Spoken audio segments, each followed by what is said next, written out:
Sa umagang ito ay patuloy po nating pag-aaralan ang aklat sa mga taga-Galasya. Buksan po natin ang ating mga banal na kasulatan dito po sa Galasya Kapitulo 2. At nais ko pong basahin ang buong kapitulo. At ganito po ang siyang isinasaad. Galasya Kapitulo 2. Pagkalipas ng 14 na taon, muli ako nagtungo sa Jerusalem kasama si Bernabe at isinama ko rin si Tito.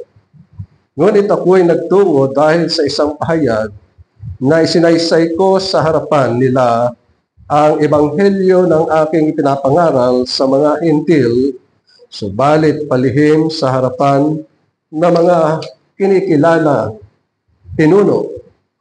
Baka sa anumang paraan ako'y tumatakbo o tumakbo ng walang kabuluhan.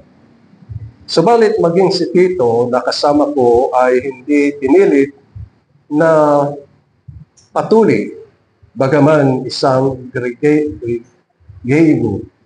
Subalit dahil sa mga huwad na kapatid na lihim na pinasok,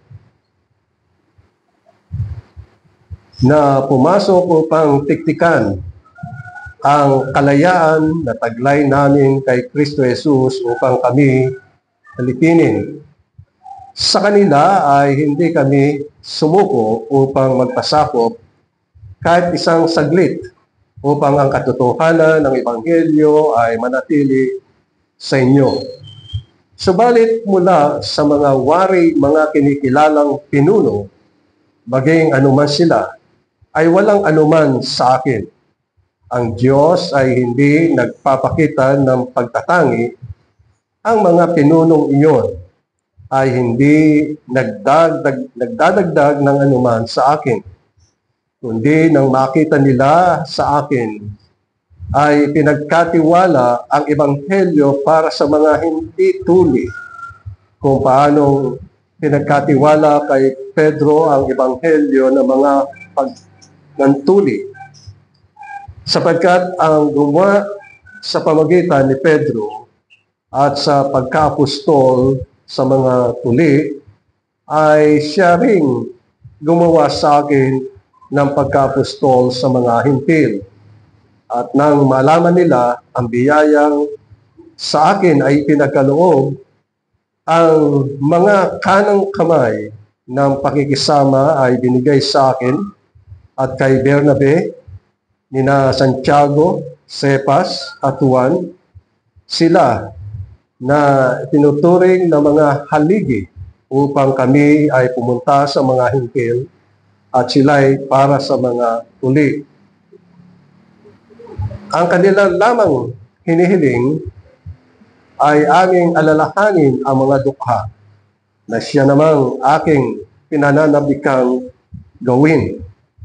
Ngunit nang dumating si Cephas sa Antioquia, sumalungat ako sa kanya ng mukhaan sapagkat siya'y nahatulang nagkasala.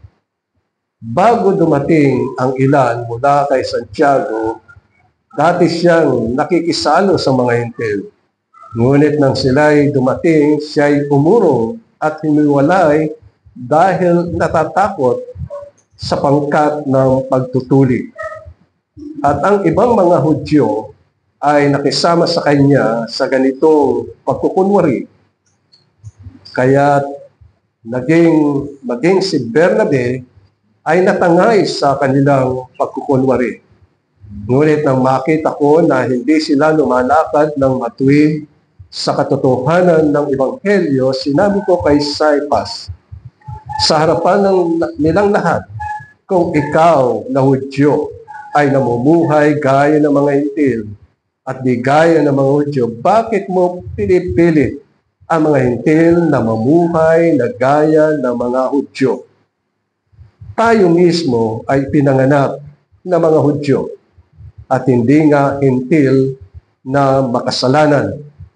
At nalalaman natin na ang tao ay hindi inaaring ganap sa pamagitan ng mga gawa ng kautusan, kundi sa pamagitan ng pananampalataya kay Jesucristo, at tayo'y sumasampalataya kay Kristo Jesus upang ariing ganap sa pamagitan ng pananampalataya kay Kristo at hindi sa pamagitan ng mga gawa ng kautusan.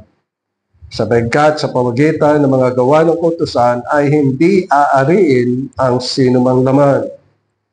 Ngunit kung ating pagsisikap na ariing ganap kay Kristo, tayo mismo ay natagpuang mga makasalanan.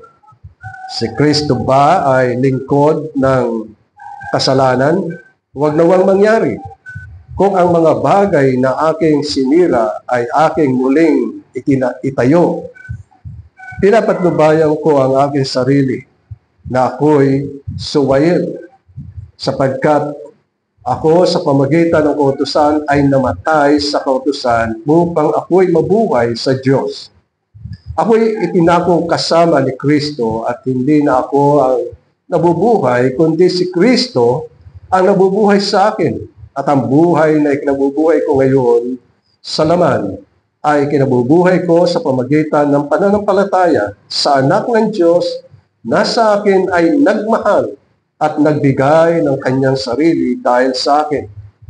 Hindi ko pinawawalang halaga ang biyaya ng Diyos, sapagkat kung sa pag-aaring ganap sa pamagitan ng kautusan, kung gayon si Kristo ay namatay ng walang kabuluhan. Hanggang dito lamang po ang pagbasa natin sa banal na kasulatan, at ang pinaka-teksto po natin na makikita rito ay yung pong nasa talatang 20 na nais kong muling basahin. Ako'y ipinakong kasama ni Kristo at hindi na ako ang nabubuhay, kundi si Kristo ang nabubuhay sa akin, at ang buhay na ikinabubuhay ko ngayon sa laman ay kinabubuhay ko sa pamagitan ng pananampalataya sa anak ng Diyos na sa akin ay nagmahal at nagbigay ng kanyang sarili dahil sa akin. Maminamahal, tunay na dito'y makikita natin ang isang piling sisidlan ng Panginoon, sapagkat ang ating magiging paksa sa umagang ito ay the chosen vessel of the Lord, ang piniling sisidlan ng Panginoon. At tunay na tayo'y nagagalak sapagkat sa pamagitan ng kanyang mga sulat sa mga mananampalataya ay makikita natin yung pagtatanggol ni Pablo sa Ebanghelyo. At siya ay sumulat sa Galacia. Ang Galacia po ay isang region na tinutukoy dito sapagkat ito ay isang probinsya ng Asia Minor, isang talagang province na naindoon sa Galacia ang iba't ibang mga iglesia, at kasama doon ang mga ilan na siyang tinutukoy ni Pablo. At dahil sa kanyang pangaral ng Ebanghelyo ay kanyang tinupad yung ipinagkaloob sa kanya na atas ng Diyos na siya'y dadako sa mga hintil, sapagkat si Pablo ay apostol sa mga hintil. Si Pedro naman ay isang apostol para sa mga Hudyo, sa mga tinuli. Kaya makikita po natin dito ang kahalagahan ng pangaral ni Pablo. At merong mga ilang suliranin na makikita tayo sa mga taga-Galacia, sapagkat ang sabi ni Pablo dito ay siya'y namangha dahil sa naging kalagayan ng mga taga-Galacia, sapagkat tinanggap nila ang salita ng Panginoon at nanampalataya sila sa Panginoon sa Kristo.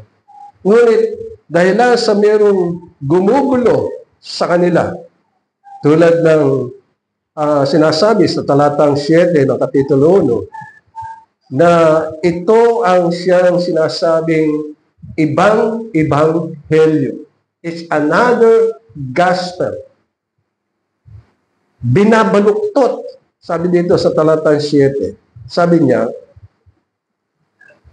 sa talatang 6 muna, ako'y namamangha na napakabilis na inyong iniwanan siya, ang Panginoon sa Kristo, na tumawag sa inyo sa biyaya ni Kristo at bumaling kayo sa ibang ebanghelyo.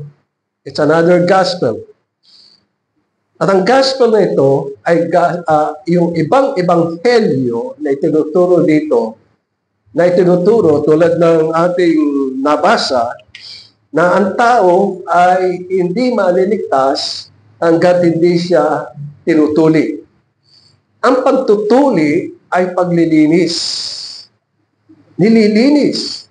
Kung kaya nga sa mga mananampalataya, simula nang sila'y nanalig at nanampalataya sa Panginoon, ang kanilang puso ay tinuli ng banal na Espiritu. Hindi sa laman, kundi yung ating puso ay tinuli. Ibig sabihin, nilinis ang ating kaluluwa mula sa kasalanan, mula sa kalikuan, mula sa pagsalangsang sa mga kautusan ng Diyos. At yun ang siyang tinutukoy dito. Kaya sabi niya, hindi sa may ibang ebanghelyo, kundi merong ilang nanggugulo sa inyo. Sa talatang 7, na nagnanais na baluktutin ang ebanghelyo ni Kristo. Kaya binigyan niya ng babala. Sapagkat kung merong mangangaral ng ibang ebanghelyo, sumpain ang taong yun. Kaya nasabi ni Pablo, kung siya ay mangangaral ng ibang ebanghelyo, sumpain siya. Kung mayroong mga anghel na mangangaral at magtuturo ng iba't ibang ebanghelyo, sumpain siya. Tayo mga minamahal ay nasa kapanahonang ito na ang ebanghelyo ng ating Panginoong Jesucristo ay tunay na binabaluktot ng marami.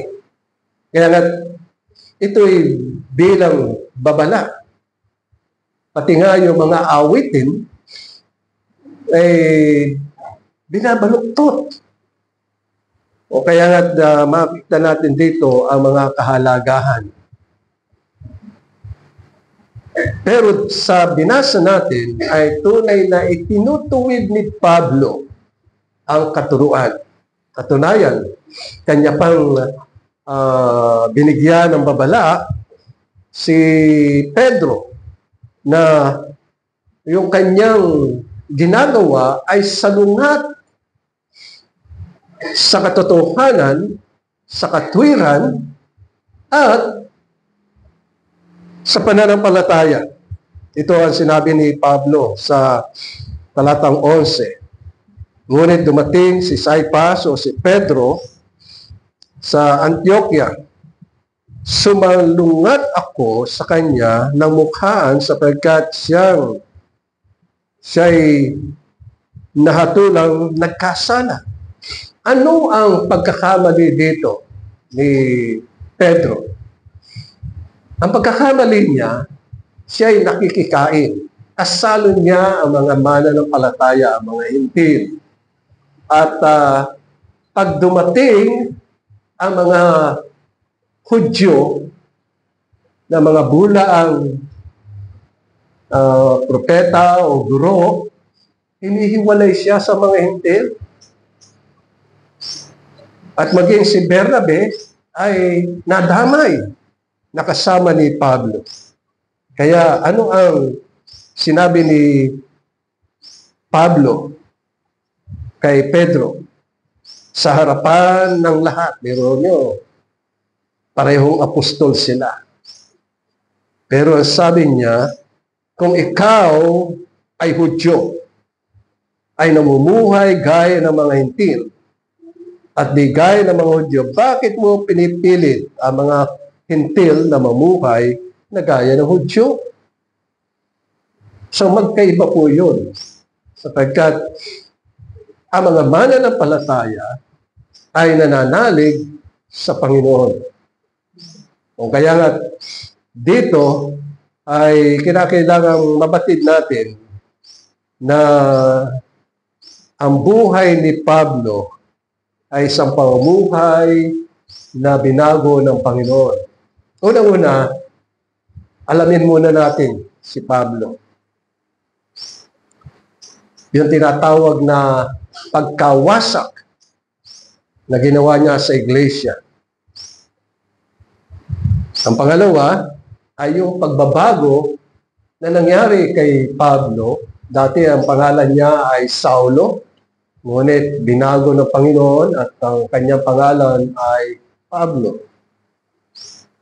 At ang yung pangatlo ay yung atas sa kanya ng Panginoon na ipangaral ang Ebanghelyo. Si Saulo o Pablo ay nang madinig niya ang tungkol sa pangaral ng Ebanghelyo ay kanyang pinag-usig ang iglesia. Katunayan, sinasabi sa Kapitulo 7 na mga gawa ay merong isang alagad ng Panginoon. Ang pangalan niya ay si Esteban. At sabi sa Kapitulo 6, talatang 8, si Esteban, puspos ng biyaya at kapangyarihan, ay gumagawa ng mga dakilang kababalaghan at mga tanda sa mga tao. So, patuloy na nangangaral si Esteban. Ngunit yung talatang 9 ay nagsasaad, ngunit tumayo ang ilan mula sa sinagoga na tinatawag na mga pinalaya at mga Cerneo at mga Alejandrino at mga taga-Cilicia at mga taga-Asya at nakipagtalo kay Esteban. So, kinuyog si Esteban dahil sa kanyang pangaral ng Ebanghelyo. At ang sabi dito, sa kanilang pagkuyog kay Esteban, sa talatang 10, hindi sila makasalungat sa karunungan at sa espiritu, sa pamagitan nito'y nagsasalita siya. So patuloy na nangangaral si Esteban at walang maring sumuway sa kanya sapagkat siya ay pinapatnubayan at binibigyan ng kalakasan at karunungan, kaalaman tungkol sa Ebanghelyo at hindi sila makasalungat. At dahil dito, napagpasyahan ng mga taong yun na siya ay lumalabag sa kautusan ni Moises. At ang kahatulan ay batuhin siya hanggang sa kamatayan. O kaya nga, si Esteban, ang unang martir na mananampalataya na namatay sa pamagitan ng pangaral ng Ebanghelyo. Pag ang isang tao ay pinapatnubayan at puspos ng banal na espiritu, wala siyang kinatatakutan. Kundi ang kanyang tungkulin ay sundin ang kalooban ng Panginoon. Kaya nga sabi sa Kapitulo 7, talatang 54, nang madinig na ang pangaral ni Esteban, sila'y nagalit. Itong mga tao ito na galing sa sinagoga, na tinatawag na pinalaya at mga Serenyo, Alejandrino, Drino at mga taga-Cilicia at taga-Asya na siyang nakikipagtalo kay Esteban, ay naggalit sila at nagngalit ang kanilang mga ngipin laban kay Esteban. At sabi sa talatang 55, ngunit siya ay palibhasa ay puspos ng Espiritu Santo, ay tumingin siya sa langit at nakita niya ang kalwalatian ng Diyos na si Jesus na nakatayo sa kanan ng Diyos.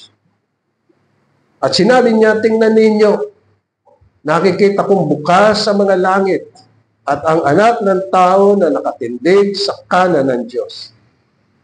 At sabi sa talatang 57, subalit sila'y nagtakip ng kanilang tainga at sumigaw ng malakas at sama-samang sinugod si Esteban. At siya'y kanilang kinaladkad sa labas ng lungsod at pinagbabato at iniligay ang mga saksi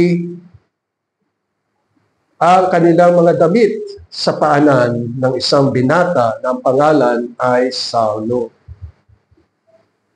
Si Saulo ay naroon, nakita niya kung paano na kanyang inuusig ang iglesia ng Panginoon.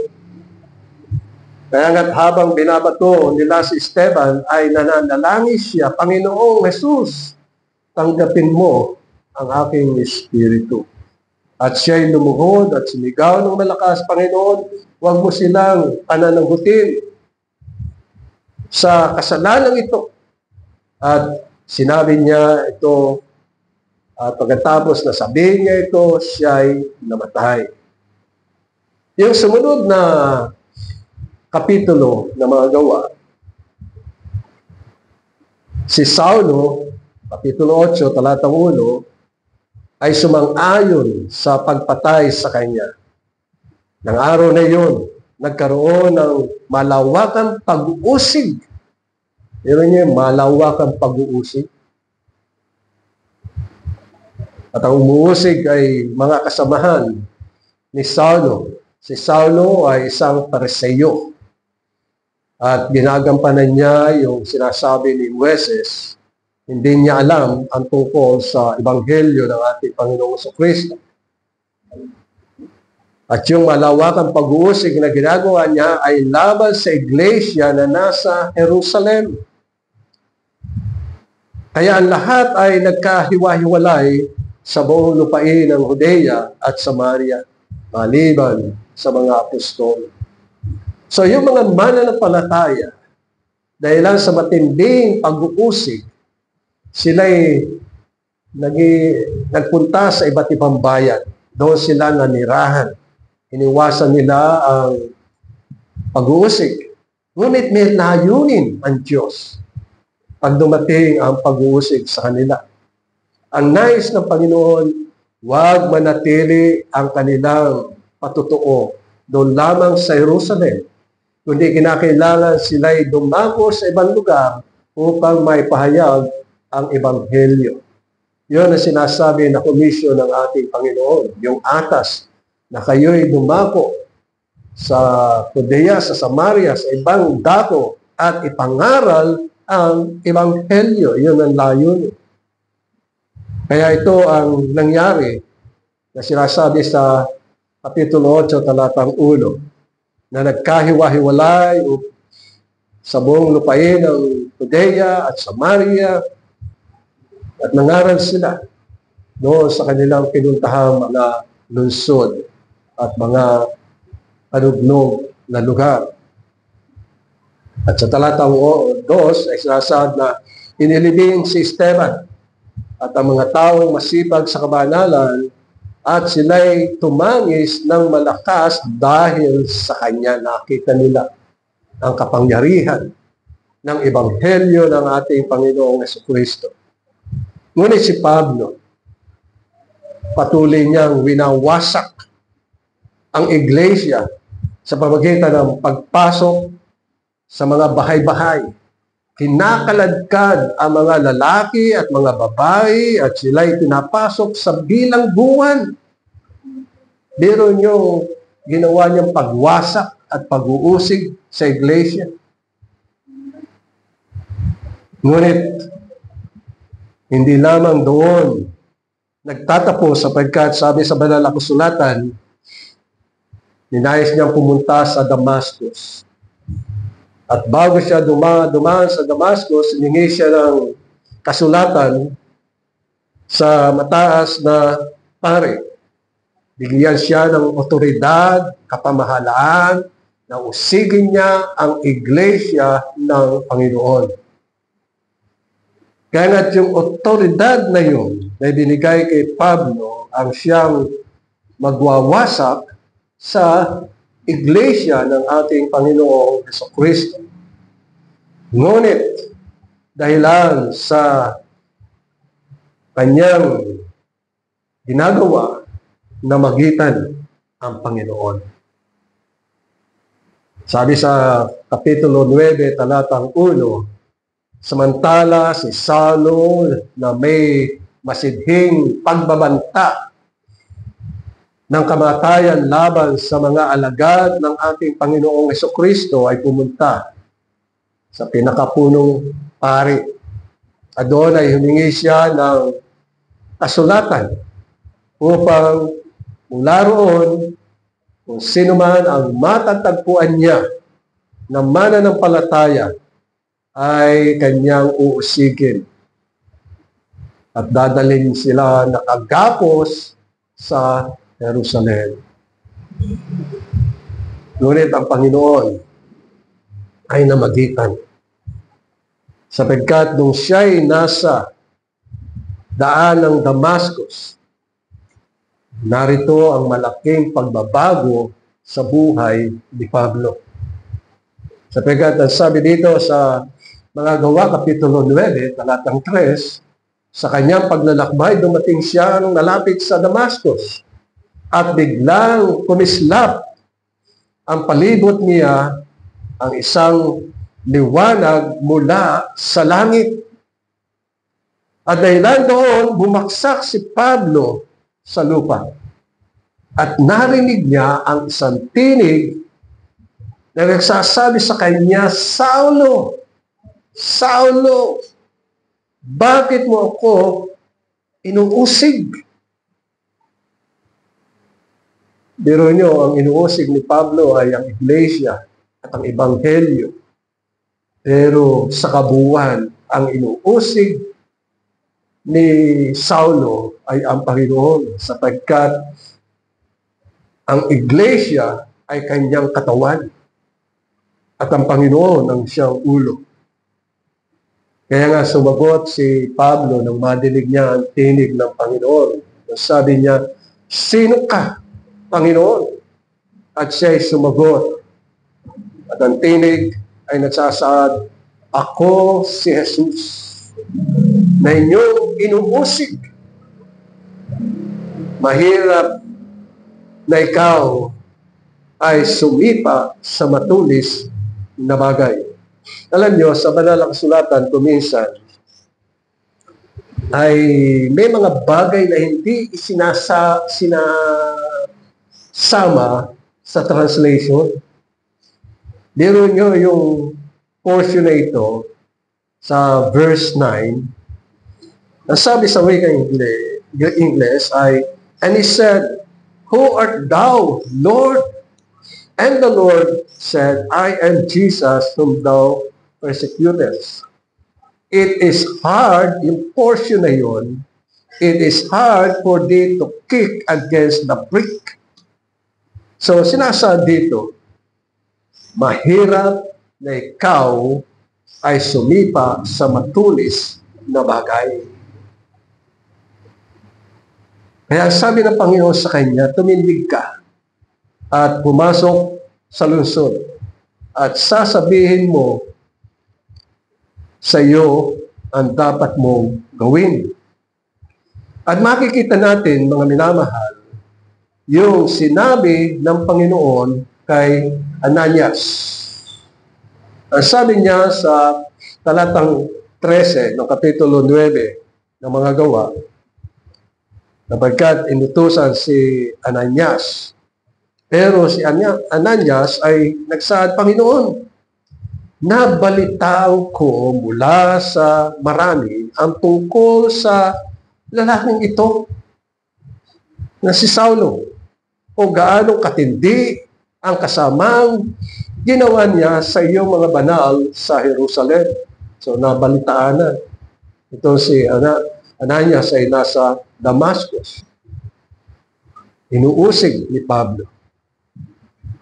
At sabi niya, katunayan, meron siyang hawak na sulat, pahintulot mula sa punong pari na gapusin ang lahat ng mga tumatawag sa iyong pangalan. So ang inuusig niya ay ang mga mananampalataya. Pero narito sa Kapitulo 9 ng mga Gawa, talatang 15, yung sinabi ng Panginoon. At sinabi sa kanya ng Panginoon, pumunta ka, sapagkat siya'y isang kasangkapang pinili ko upang dalhin ang aking pangalan sa harapan ng mga hintil at na mga hari at mga anak ni Israel. Sapagkat ipakikita ko sa kanya kung gaanong karami mga bagay na dapat niyang tiisin alang-alang sa aking pangalan. Maminamahal, napakahalaga nun. Na kung si Pablo ay pinili bilang isang napakahalagang kasangkapan, ganun din tayo, mga minamahal. Tayo ay tinawag ng Panginoon upang maging isang mahalagang kasangkapan.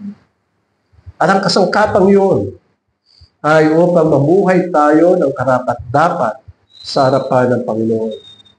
We are a chosen vessel of the Lord upang sa pamagitan ng ating pamumuhay ay maging image bearer tayo ng Panginoon. Pag sinabing taga-pamumuhay, ayon sa larawan ng ating Panginoon sa Kristo, ay ito ang kanyang ninanais.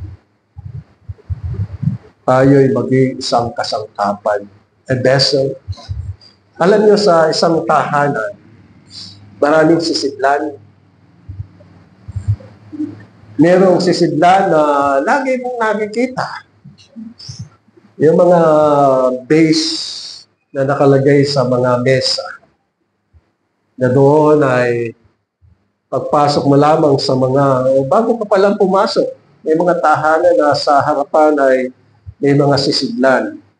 At nakatanim doon ay magagandang halaman. At pagpasok mo naman ng sala, kung meron ka makikita doon sa mesa sa gitna, merong isang sisidlan at maraming mga bulaklak ang nakalaman doon. Yan ay mga kasangkapang kapuri-puri. Meron ding mga kasangkapan na hindi natin nakikita. At tulad ng trash can, nakatago yan sa kusina. Bubuksan mo yung shelves, doon nakatago yung mga sisidlan. Pero tayo, mga minamahal, ay sisidlang kapuri-puri. Bawat isa sa atin, tayo ay ginawang isang sisidlan na makita ang kagandahan na ginawa ng Panginoon sa atin. Nung kami ay punta sa Ilocos Sur, ay nagpunta kami doon sa gawaan ng mga palayok. Alam nyo, iyon ay mula sa luwad o mula sa putik. Kanilang lalamasin at pagkatapos lalagyan ng tubig. Yung katamtaman na maaaring maidibuho at pagkatapos ililigay sa isang gulong, iikutin at hahawakan ng magpapalayok ang gawain yun. Nung ako ay nasa Batangas, ganun din, nakita ko yung gumagawa nun. Napakaganda. Humuhugi sila ng sisidlan, mga palayok. At para maging matibay, dumadaan sila sa apoy Lalagay nila doon. Tapos, maglalagay ng apoy. Kaya nung araw, wala pang mga kaldero na mga aluminyo. Palayo, napakasarambang luto noon. Pag ikaw ay magpapaksiw, wow, ligay mo lang yung kamyas, tapos ligay mo yung isda sa ibabaw, lagyan mo ng konting suka, asin, paminta, at saka ano yung gusto mo. At saka mo iluluto. Kaya din ang kanin sa palayok. Kailan lang dumating yung mga aluminyo. Napakaganda. Mga sisidlan na ginagamit at tayo mga minamahal ay mga sisidlang ginagamit ng Panginoon para sa kanyang kalwalatian. Ganon din si Pablo. Pinili siya at ang sabi niya ng Panginoon kay Ananias, pumunta ka sapagkat siya'y isang kasangkapang pinili upang dalhin ko ang aking pangalan sa harapan ng mga hintil at ng mga hari at ng mga anak ni Israel. Napakaganda. Pinili ng Panginoon. Dati-dati winawasak niya ang iglesia. Pinag-uusig niya. Namatay nga si Esteban sa kamay niya. Sapagkat yung mga bumato, ginawa nila, yung walang mga balabal, iniligay sa paanan ni Pablo, ni Saulo. Ngunit nabago ang lahat. Yung lahat ng kanyang ginawang pag-uusig, lahat ng kanyang kasalanan, ay itinatawad ng Panginoon at siya'y pinili bilang isang sisidlan. O mga minamahal, ganyan ang ating pamumuhay. Isang sisidlan. At ang pangatlo ay yung pag-aatas ng Panginoon. Dito sa Kapitulo 9 ay inatasan si Pablo o si Saulo na dalhin ang Ebanghelyo at ipangaral ang Ebanghelyo ng ating Panginoong Jesucristo. Padahilan sa kanyang ginawa, nasabi niya sa mga taga-Roma, hindi ko ikinahihiya ang Ebanghelyo sapagkat ito ang kapangyarihan ng Diyos para sa ikaliligtas ng bawat sumasampalataya, unay sa mga Hudyo at gayon din sa mga Grego. Sapagkat dito ang katwiran ng Diyos ay nahayag mula sa pananampalataya hanggang sa pananampalataya gaya ng nasusulat. Ngunit ang tao matuwid ay mabubuhay sa pamagitan ng pananampalataya. Kaya nga't naitala niya ang napakahalagang talata. At ito ay nasa Galacia, Kapitulo 2, talatang 20. Nasabi dito, ako'y napakong kasama ni Kristo. Hindi na ako, ibig sabihin, hindi na ako ang siyang nabubuhay, kundi si Kristo sa aking puso ang nabubuhay. At ang buhay na kinabubuhay ko ngayon, sa laman, primero ay tinupay niya yung kanyang kaluluwa na binago ng Panginoon, na ang kinabubuhay niya ay sa Panginoon. At maging sa kanyang laman, sabi dito, ngayon sa laman, ay kinabubuhay ko sa pamagitan ng pananampalataya sa anak ng Diyos, na sa akin ay nagmahal at nagbigay ng kanyang sarili dahil sa akin. Nabubuhay siya. Bakit? Yung kanyang kaluluwa ay nabubuhay sa Panginoon. And then pagkatapos, yung kanyang katawan. Dalawa lang ang katangian ng tao. Siya ay merong kaluluwa at siya ay merong katawan. Yon ang kanyang gawain. Ang kaluluwa niya, kinakailangan na nabubuhay para sa Panginoon. Yung kanyang katawan ay kinakailangan nabubuhay sa Panginoon. Kaya nasabi ni Pablo na hindi na ako ang nabubuhay. Pag sinabi niyang hindi ako, yung kanyang katawan, yung kanyang kaluluwa ay hindi nabubuhay para sa kanyang sarili, kundi para sa Panginoon na nagmamahal sapagkat ibinigay niya ang kanyang sarili dahil sa akin. Kaya nabanggit ni Pablo doon yung pagmamahal. Ang lahat ng mga minamahal ng ating Panginoong Hesukristo ay kanyang iniligtas doon sa krus sa Kalbaryo. At nung namatay ang Panginoon, hindi pa nabubuhay tayo. Wala pa tayo eh. Kailan ba namatay ang Panginoon? 2,000 taon na. Pero nagsasad na namatay ang Panginoon sa kanyang sinisinta, kanyang iniibig. At tayo ang kanyang iniibig. Sapagkat ibinigay ng Panginoon ang kanyang sarili para sa atin. Sa pamumuhay natin, hindi natin dapat na tayo'y mag-compromise. Ibig sabihin huwag natin pagbibigyan o makikiayon sa mga masasamang balak. Halimbawa, katulad nito, nakita natin na dahil si Tito ay Grego, ay nangyari, tinuli siya. Dahil sa mayroong taong mga nanggugulo. Ang sabi, hindi na maliligtas kung hindi ka tinutuli. Pero tayo, bilang mananampalataya, alam natin na ang pagtutuli ay hindi sa laman, kundi sa puso. Lalaki at babae, sa kapanahonang ito, ang tinutuli ay ang puso.